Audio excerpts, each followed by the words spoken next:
في الحلقة اللي قبل اللي فاتت كان في سؤال مهم جدا، وهو ايه هي عصور التاريخ وايه هي عصور ما قبل التاريخ؟ وده اللي هنجاوب عليه في الحلقة دي.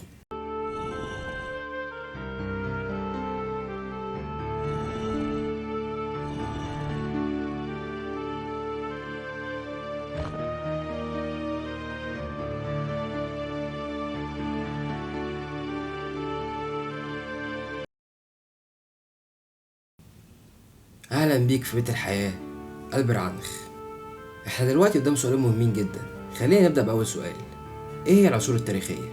في معلومة جميلة جدا بيدرسها طلاب أولى إعدادي في منهج الدراسات الاجتماعية، وهي إن العصور التاريخية بدأت من أول ما الإنسان عرف القراية والكتابة. طب بدأ يعرف الحاجات دي من إمتى؟ من حوالي 3350 سنة قبل الميلاد.